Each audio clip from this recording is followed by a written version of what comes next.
ఇప్పుడు నేను చెప్పే ఈ సంఘటన 1991వ సంవత్సరంలో మే 21వ తారీఖున జరిగింది. అయితే రాజీవ్ గాంధీ గారు ఎలక్షన్స్ మీటింగ్ లో భాగంగా చెన్నై సిటీకి దాదాపుగా ఒక 30 కిలోమీటర్ల దూరంలో ఉన్న పెరంబదూరు అనే గ్రామంలో తన ప్రసంగాన్ని ఇవ్వడానికి వెళ్ళాడు. అయితే సమయం అనేది దాదాపు రాత్రి ఒక 10 గంటల వరకు అవుతుంది. రాజీవ్ గాంధీ యొక్క ప్రసంగాన్ని వినడానికి ఆ పెరంబదూరుకి చాలా మంది ప్రజలు అక్కడికి వచ్చారు. అలా చాలా మంది ప్రజలందరినీ కూడా దాటుకుంటూ ఒక లేడీ రాజీవ్ గాంధీ వద్దకు చేరుకుంది. ఆ అమ్మాయి పేరే డెన్మోయి రాజరత్నం. ఆ అమ్మాయి రాజీవ్ గాంధీ దగ్గరికి వెళ్ళగానే వెంటనే అక్కడ రాజీవ్ గాంధీ గారి యొక్క పాదాలకు నమస్కరించినట్టుగా వంగింది. అలా వంగుతూనే అప్పటికే తన నడుముకు చుట్టుకొని ఉన్న 900 గ్రాముల RDX బాంబుని వెంటనే తను ఒక బటన్ సహాయంతో అక్కడున్న ప్రదేశాన్ని మొత్తం పేల్చేసింది.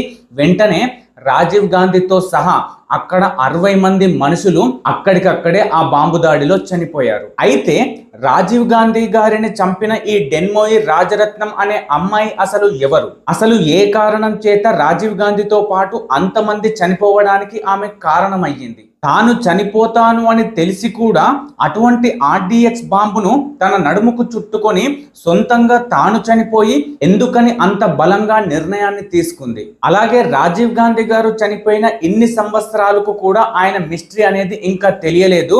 కాబట్టి అలాంటి మిస్టరీకి సంబంధించిన చాలా క్లారిఫికేషన్, అసలు ఆమె ఎందుకు చంపింది, దానికన్నా ముందు రాజీవ్ గాంధీ గారు చేసిన పనులేంటి, ఇవన్నీ కూడా మనం ఈ వీడియోలో చాలా క్లారిటీగా తెలుసుకుందాం. అయితే మీరు రాజీవ్ గాంధీ యొక్క డెత్ మిస్టరీని చాలా క్లియర్గా తెలుసుకోవాలని ఈ వీడియో కనుక క్లిక్ చేస్తే మీరు సరైన వీడియోలోకి వచ్చారు. ఈ వీడియోలో ఖచ్చితంగా చాలా క్లారిటీగా మీకు అర్థమయ్యే విధంగా చెప్పబడుతుంది. కాబట్టి వీడియోని ఎక్కడ కూడా స్కిప్ చేయకుండా చూస్తేనే మీకు చాలా క్లారిటీగా ఈ వీడియో అనేది అర్థమవుతుంది. కాబట్టి let's get in to our video. అయితే వీడియోలో Rajiv Gandhi death mystery direct చెప్పకన్నా ముందు కేవలం 1 నిమిషం 2 నిమిషాల్లో షార్ట్గా రాజీవ్ గాంధీ యొక్క బయోగ్రఫీ, అంటే ఆయన పుట్టినప్పటి నుంచి అలాగే ఈ డెత్ వరకు తొందరగా షార్ట్గా తెలిసేసుకుందాం. రాజీవ్ గాంధీ గారి యొక్క అసలు పేరు రాజీవ్ రత్న గాంధీ. ఈయన 1944 ఆగస్టు 20వ తారీఖున బొంబాయిలో ఇందిరాగాంధీ గారికి జన్మించారు. రాజీవ్ గాంధీ గారి యొక్క తండ్రి పేరు ఫిరోజ్ గాంధీ. అలాగే ఈ రాజీవ్ గాంధీ గారు మన భారతదేశపు మొట్టమొదటి ప్రధానమంత్రి అయిన జవహర్లాల్ నెహ్రూ యొక్క సొంత మనవడు, అంటే తన కుమార్తె అయిన ఇందిరాగాంధీ యొక్క కొడుకు. కాబట్టి రాజీవ్ గాంధీ జవహర్లాల్ నెహ్రూకు మనవడు అవుతాడు. అయితే ఇక్కడ మీకు ఒక చిన్న ఇంట్రెస్టింగ్ టాపిక్ చెప్తా. మన భారతదేశానికి మొట్టమొదటి ప్రధానమంత్రి, అది కూడా మగవారిలో మొట్టమొదటి ప్రధానమంత్రి జవహర్లాల్ నెహ్రూ, అంటే ఈయన రాజీవ్ గాంధీ గారి యొక్క తాత. అలాగే మన భారతదేశానికి మొట్టమొదటి మహిళా ప్రధానమంత్రి ఇందిరాగాంధీ గారు, అది కూడా రాజీవ్ గాంధీ గారి యొక్క అమ్మ. కాబట్టి వాళ్ళ ఫ్యామిలీలోనే మొట్టమొదటి మగవారు, మొట్టమొదటి ఆడవారు మన భారతదేశానికి ప్రధానమంత్రిగా పనిచేశారు. అయితే రాజీవ్ గాంధీ గారు 1962 నుంచి 1965 వరకు లండన్లో ఇంపీరియల్ కాలేజ్లో మెకానికల్ ఇంజనీర్గా చదివారు. కానీ అతను ఆ మెకానికల్ ఇంజనీరింగ్ ఫైనల్ ఎగ్జామ్లో ఫెయిల్ అయిపోయారు. అయితే రాజీవ్ గాంధీ గారు అదే లండన్లో ఉన్నప్పుడు ఒక రెస్టారెంట్లో పనిచేసే ఒక అమ్మాయితో ప్రేమలో పడ్డారు. ఆమె పేరు అడ్విట్ ఆంటోనియా అల్బీనా మైనో. అయితే రాజీవ్ గాంధీ గారు ఫైనల్ ఎగ్జామ్ లో ఫెయిల్ అవ్వడంతో ఇక ఆయనకు చదువు పైన ఇంట్రెస్ట్ అనేది పోయింది. వెంటనే 1966 సంవత్సరంలో రాజీవ్ గాంధీ గారు లండన్ నుంచి మన భారతదేశానికి తిరిగి వచ్చేశారు. అదే సమయంలో రాజీవ్ గాంధీ గారి యొక్క అమ్మగారైన ఇందిరా గాంధీ గారు మన భారతదేశానికి ప్రధానమంత్రిగా ఉన్నారు. కాబట్టి రాజీవ్ గాంధీ గారు భారతదేశానికి రాగానే 1968 సంవత్సరంలో తను లండన్లో రెస్టారెంట్లో ప్రేమించిన అమ్మాయిని వివాహం చేసుకున్నారు. అయితే పెళ్లి తర్వాత ఆమె తన పేరును సోనియా గాంధీగా మార్చుకుంది. అలాగే ఇందిరా గాంధీ గారు ప్రధానమంత్రిగా ఉన్నప్పుడు శ్రీలంకలో ఉన్న తమిళ ప్రజలకు తాను సపోర్ట్ ని ఇస్తున్నట్టుగా ప్రకటించారు. అయితే ఇందిరా గాంధీ గారు శ్రీలంకలో ఉన్న తమిళ ప్రజలకు ఎందుకు సపోర్ట్ ఇస్తున్నారు అనే విషయం తెలియాలి అంటే మీకు ఒక చిన్న కథ తెలియాలి. దాని గురించి మనం ఇప్పుడు మాట్లాడుకుందాం. అయితే ఒకానొక సమయంలో మన ఇండియా మరియు శ్రీలంక రెండు కూడా కలిసే ఉండేవి. కానీ కాలానుగుణంగా ఇండియాలో నుంచి శ్రీలంక అనేది మనకు పరాయి దేశంగా మారిపోయింది. అంటే మన భారతదేశం నుంచి శ్రీలంక విడిపోయింది. అలా విడిపోయినప్పుడు శ్రీలంకలో కొందరు తమిళ ప్రజలనే వారు అందులోనే ఉండిపోయారు. అయితే శ్రీలంకలో ఉన్న ప్రజల శాతం 100 అని అనుకుంటే అందులో 75% శ్రీలంక వాసులు ఉంటే మిగతా 25% మన తమిళ ప్రజలు ఉన్నారు. ఆ విధంగా శ్రీలంక వాసులు ఎక్కువగా ఉండడంతో మన తమిళ ప్రజల పైన శ్రీలంక వాసుల యొక్క డామినేషన్ అనేది ఎక్కువగా ఉండేది. కాబట్టి అలా శ్రీలంక వాసులు ఎలా అయినా సరే ఈ తమిళ ప్రజలను భారతదేశానికి పంపించాలి అని చెప్పేసి ఎన్నో వ్యతిరేకమైన చట్టాలు, అలాగే తమిళ ప్రజల్ని ఎంతో ఇబ్బంది పెట్టడాలు అనేవి చేశారు. అదే సమయంలో శ్రీలంకలో ఉన్న తమిళ ప్రజల్లో తిరుగుబాటు అనేది మొదలైంది. అలా శ్రీలంక వాసులకు అలాగే తమిళ ప్రజలకు జరిగే మధ్య పోరులో తమిళ ప్రజలే ఎక్కువగా మరణించేవారు. అలాంటి సమయంలోనే ఈ తమిళ ప్రజలకు అండగా ఉండాలని అక్కడే ఉన్న తమిళ వాసులు లిబరేషన్ టైగర్ ఆఫ్ తమిళ్ ఈలం అంటే LTTE అనే ఒక ప్రత్యేకమైన ఆర్మీనే ఫామ్ చేశారు. అయితే ఈ LTT యొక్క ముఖ్య అధినేత ప్రభాకరన్. ఈ LTTని స్థాపించడానికి గల ముఖ్య ఉద్దేశం ఏంటంటే శ్రీలంకలో ఉన్న తమిళ ప్రజలకు అండగా ఉండడం మాత్రమే. ఇదే సమయంలో మన భారతదేశంలో ఇందిరాగాంధీ గారు ప్రధానమంత్రిగా ఉన్న సమయంలో ఈ LTT సిబ్బందికి అంటే శ్రీలంకలో ఉన్న తమిళ ప్రజలకు సపోర్టుని చేశారు. ఇలా ఎందుకు చేశారు అంటే ఒకవేళ శ్రీలంకలో ఉన్న తమిళ ప్రజలకు గనక సపోర్ట్ చెయ్యకపోతే మన భారతదేశంలో ఉన్న తమిళ ప్రజల యొక్క ఓట్లు కోల్పోతాయని చెప్పి ఇందిరాగాంధీ గారు శ్రీలంకలో ఉన్న తమిళ ప్రజలకు సపోర్ట్ చేశారు. అలా సపోర్ట్ చేయడమే కాకుండా శ్రీలంకలో ఉన్న తమిళ ప్రజలకు ఆహారాన్ని అలాగే డబ్బులను ఆయుధాలను ఇచ్చి శ్రీలంక వాసులకు ఎదురు తిరిగేలా చేశారు. ఇలా ఇన్ని గందరగోళాలు జరుగుతున్న సమయంలోనే ఇందిరాగాంధీ గారి కొడుకైన రాజీవ్ గాంధీ గారు రాజకీయాల్లోకి ప్రవేశించారు. అలా రాజకీయాల్లోకి ప్రవేశించిన తర్వాత దాదాపు 1981వ సంవత్సరంలో రాజీవ్ గాంధీ గారు మొట్టమొదటిగా ఎంపీగా గెలిచారు. ఆ తర్వాత అంటే 1984 సంవత్సరంలో సిక్కులు చేసిన దాడిలో గాను రాజీవ్ గాంధీ గారి యొక్క తల్లి గారైన ఇందిరాగాంధీ గారు మరణించారు. అసలు ఇందిరాగాంధీ గారిని సిక్కులు ఎందుకు చంపారు, ఇందిరాగాంధీ గారి యొక్క డెత్ మిస్టరీ ఏంటి అని చెప్పి మీకు గనక తెలుసుకోవాలి అని అనుకుంటే ఈ వీడియో చూసిన తర్వాత ఆల్రెడీ నా ఛానల్లో ఇందిరాగాంధీ డెత్ మిస్టరీ అసలు ఎందుకు జరిగింది అని చెప్పి 2 వీడియోలుగా అప్లోడ్ చేశాను. మీరు వెళ్ళి చూస్తే ఇందిరాగాంధీ గారిని సిక్కులు ఎందుకు చంపారు అనేది మీకు ఒక క్లారిటీకి వస్తుంది. ఆ విధంగా రాజీవ్ గాంధీ గారి యొక్క అమ్మగారైన ఇందిరాగాంధీ గారు మరణించిన తర్వాత మన భారతదేశానికి ఎవరో ఒకరు ప్రధానమంత్రిగా ఉండాలి కదా. కాబట్టి అప్పుడు ఈ తాత్కాలిక PM పదవికి రాజీవ్ గాంధీ గారు ఎన్నుకోబడ్డారు. అలా తాత్కాలికంగా ఉంటూనే తర్వాత ఎలక్షన్లో అంటే 1986వ సంవత్సరంలో మన భారతదేశంలో ఎంపీకి 516 స్థానాలు ఉంటే కాంగ్రెస్ దాదాపు 404 సీట్లని సంపాదించి రాజీవ్ గాంధీ గారు పర్మనెంట్ గా మన భారతదేశానికి ప్రధానమంత్రిగా మారారు. ఆ విధంగా రాజీవ్ గాంధీ గారు ప్రధానమంత్రి అవ్వగానే మళ్ళీ శ్రీలంకలో ఉన్న తమిళ ప్రజలకు సపోర్టును చేస్తూ ఆహారాన్ని సరఫరా చేసేవారు. ఆ విధంగా శ్రీలంకలో ఉన్న తమిళ ప్రజలు మాకు కూడా సపరేట్ గా ఒక దేశం కావాలి అని చెప్పి అక్కడ ఉన్న శ్రీలంక వాసులతో ఇంకా ఎక్కువగా యుద్ధాలు చేయడం మొదలు పెట్టారు. ఇలాంటి సమయంలోనే శ్రీలంక ప్రభుత్వం మన భారతదేశంతో అంటే రాజీవ్ గాంధీ గారితో ఒక ఒప్పందం చేసుకోవడానికి ముందుకు వచ్చింది. ఆ ఒప్పందాలలో ఉన్న ముఖ్యమైన విషయాలు ఏంటంటే శ్రీలంకలో ఉన్న తమిళ ప్రజలకు మా శ్రీలంక వాసుల్లాగానే అందరిలాగానే సమాన హక్కులు కల్పిస్తామని ఆ ముఖ్య అంశాల్లో ఒకటి. అలాగే మా శ్రీలంకలో ఉన్న తమిళ ప్రజలకు అందరి విధంగానే రిజర్వేషన్లు కల్పిస్తామని ఇలా 2 షరతులు రాజీవ్ గాంధీ గారికి చెప్పారు. దానికి బదులుగా శ్రీలంక ప్రభుత్వం ఏం కోరిందంటే తమిళ ప్రజలు వాళ్ళకంటూ ఒక దేశం కావాలి అని చెప్పి ఎటువంటి ధర్నాలు చేయకూడదు. అలాగే LTT వాళ్ళు అందరూ కూడా వాళ్ళ యొక్క ఆయుధాలను అప్పగించి శ్రీలంకలోనే కలిసిపోవాలి అని చెప్పి కోరారు. దానికి మన భారతదేశ ప్రధానమంత్రి అయిన రాజీవ్ గాంధీ గారు ఒప్పుకున్నారు. కానీ ఈ తమిళులు ఏర్పాటు చేసుకున్న ఎల్టీటీ ముఖ్య అధినేత ప్రభాకరన్ మాత్రం అస్సలు దీనికి ఒప్పుకోలేదు. వెంటనే ప్రభాకరన్ శ్రీలంకలో మా తమిళ ప్రజలకు ఖచ్చితంగా మా దేశం మాకు సపరేట్ గా ఇవ్వాలి, అప్పటి వరకు మా ఉద్యమం ఆగదు అని చెప్పి తేల్చి చెప్పేశాడు. అలా ప్రభాకరన్ చెప్పగానే అప్పటి వరకు ఇండియా శ్రీలంకలో ఉన్న తమిళ ప్రజలకు సపోర్ట్ చేసింది కదా, వెంటనే 1987 నుంచి 1990 వరకు ఇండియన్ ఆర్మీని శ్రీలంకకి పంపి ఆ తమిళ వాసులకు వ్యతిరేకంగా పోరాటం చేయించింది. అంటే ఫ్రాంక్లీ చెప్పాలి అంటే ఎల్టీటీ వాళ్ళని, అంటే అక్కడ ఉన్న తమిళ ప్రజలని మేము అస్సలకే మాకు సంబంధం లేదు అనే విధంగా రాజీవ్ గాంధీ ప్రయత్నించాడు. ఈ విధంగా 3 సంవత్సరాలు భారతదేశం నుంచి ఆర్మీని పంపించి అక్కడ ఉన్న తమిళ ప్రజలపైన యుద్ధం చేయడంతో దాదాపు 1140 మంది మరణించారు.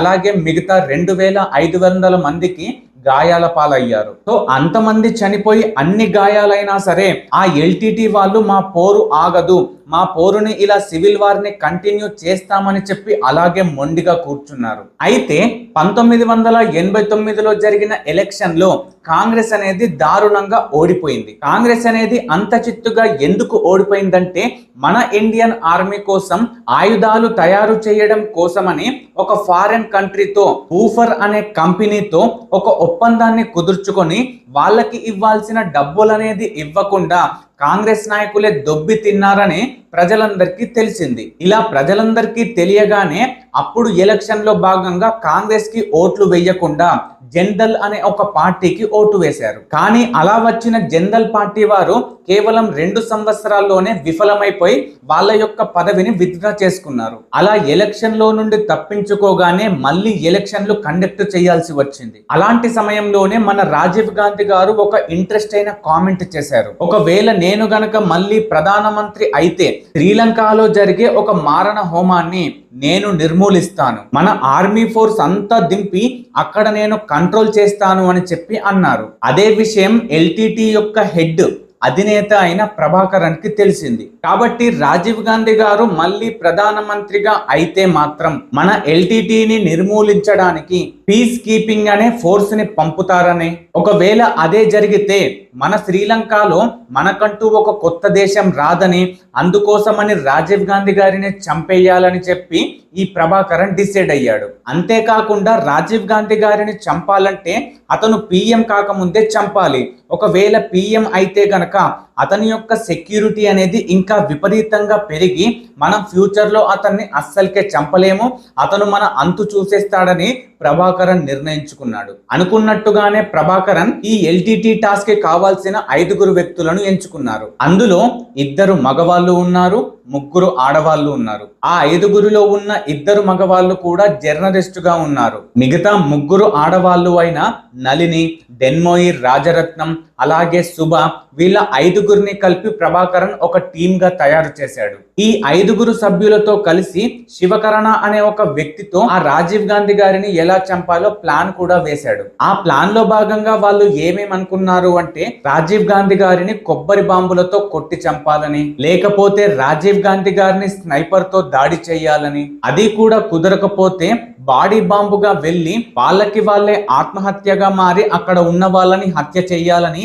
ఇలా 3 రకాలుగా ప్లాన్ వేశారు. అయితే ఇందులో ఎల్టీటీ హెడ్ అయిన ప్రభాకరన్ బాడీ బాంబ్ అయితే ఎవ్వరికి అనుమానం రాకుండా సులభంగా అయిపోతుందని చెప్పి బాడీ బాంబ్ నే ప్రిఫర్ చేశారు. కాబట్టి ఈ దాడిని మేం చేస్తామని చెప్పి డెన్మోయి, రాజరత్నం అలాగే శుభ 2 కూడా ముందుకు వచ్చారు. ఇక అప్పటి నుంచి రాజీవ్ గాంధీ గారి పైన ఈ 5 ఒక నిఘా అనేది పెట్టారు. ఈ ఆడవాళ్ళు 2 దాడి చేస్తారు, మిగతా 3 సమాచారాన్ని అందిస్తారు. అలా సమాచారాన్ని అందుకుంటున్న సమయంలోనే రాజీవ్ గాంధీ గారు తమిళనాడులోని పెరంబదూరు గ్రామానికి ప్రసంగాన్ని ఇవ్వడానికి వస్తున్నారు అని చెప్పి తెలుసుకున్నారు. అయితే సరిగ్గా 1991 మే 21వ తారీఖున రాజీవ్ గాంధీ గారు విశాఖపట్నంలో తన యొక్క ప్రసంగాన్ని ముగించుకొని పెరంబదూరు రావడానికి ప్రయాణం అయ్యారు. ఈ విషయం తెలుసుకున్న ఈ 5గురు టీము వాళ్ళ యొక్క ప్రణాళికను సిద్ధం చేసుకున్నారు. కాబట్టి వాళ్ళ యొక్క ప్లాన్ ఏంటి అనేది మనం ఇప్పుడు తెలుసుకుందాం.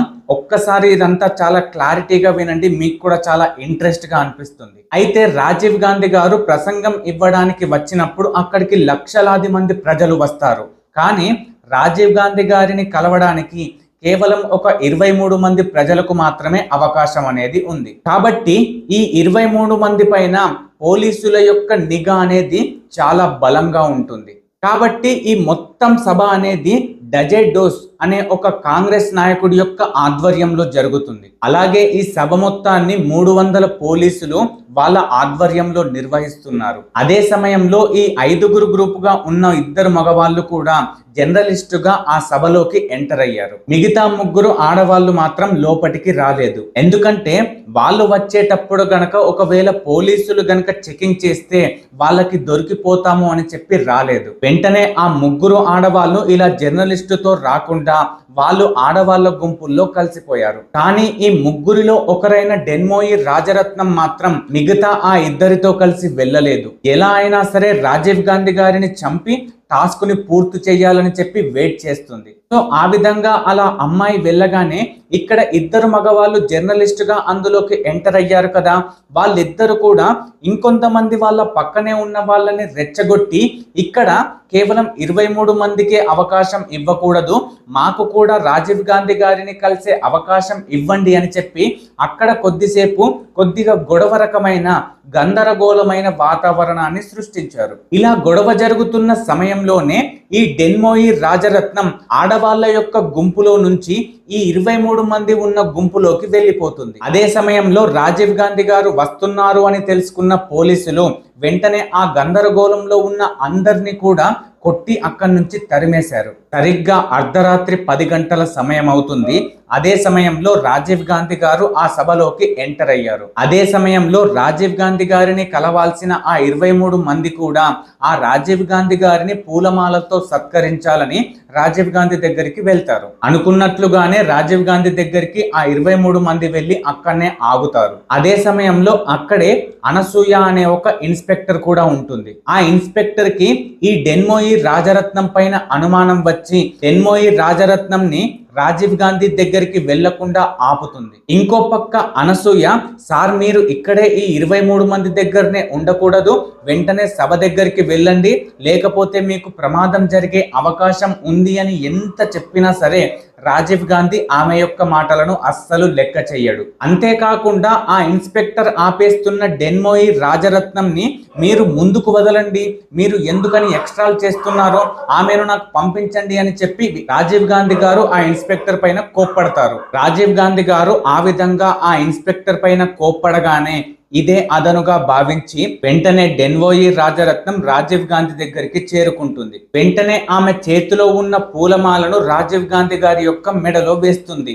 అప్పుడు వెంటనే రాజీవ్ గాంధీ గారి యొక్క పాదాలను తాకుతున్నట్టుగా ఆమె మెల్లగా వంగినట్లు నటిస్తూ అప్పుడే ఆమె నడుముకు చుట్టుకొని ఉన్న 900 గ్రాముల RDX బాక్సుని తన నడుముకి ఉన్న ఒక్కగానొక్క బటన్ తో యాక్టివేట్ చేసి సరిగ్గా 10 గంటల 20 నిమిషాలకు రాజీవ్ గాంధీ గారిని చంపేసింది. ఆ సందర్భంలో రాజీవ్ గాంధీ గారు అలాగే రాజీవ్ గాంధీ గారితో పాటు దాదాపు ఒక 60 మంది సభ్యులు, అంతేకాకుండా అక్కడే ఉన్న ఆ లేడీ ఇన్స్పెక్టర్ కూడా మరణించారు. కేవలం ఇంతే కాకుండా ఈ 5గురు ప్లాన్ చేశారు కదా, అందులో శివకరణ్ అనే ఒక వ్యక్తి కూడా మరణించాడు. అలా మరణించిన సమయంలో శివకరణ్ అనేవి కొన్ని ఫోటోలు అనేవి చిత్రీకరించాడు.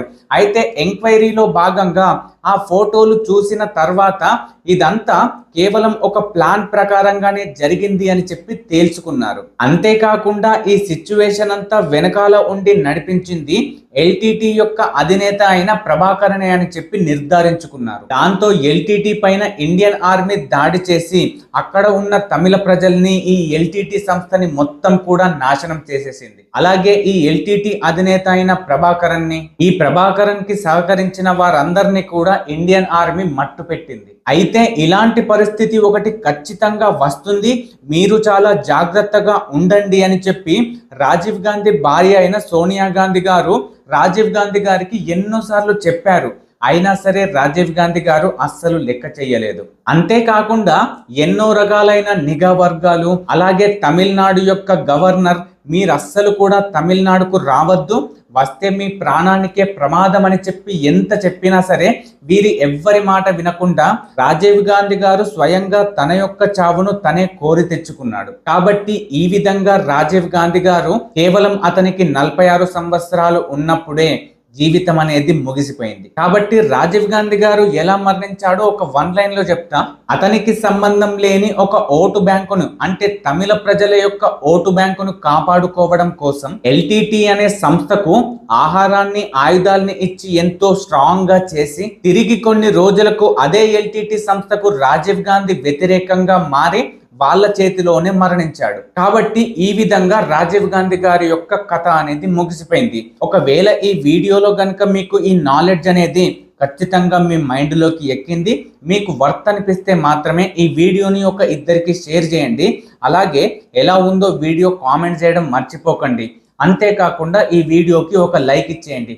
మీరు ఇచ్చే ఈ చిన్న చిన్న పనులే, కేవలం లైక్, కామెంట్, షేర్ అనేవి చాలా పెద్దగా ఇంపాక్ట్ అనేది నాకు చూపిస్తుంది. అంతేకాకుండా ఇలాంటి వర్త్ అయిన వీడియోస్ మీకు ఇంకా చాలా తేవడానికి ఒక చిన్న సపోర్ట్ కోసం కేవలం నా ఛానల్ని సబ్స్క్రైబ్ చేసుకొని బెల్ ఐకాన్ ఆన్లో పెట్టుకుంటే సరిపోతుంది. నెక్స్ట్ ఇంకో మంచి వీడియోతో మళ్ళీ కలుద్దాం.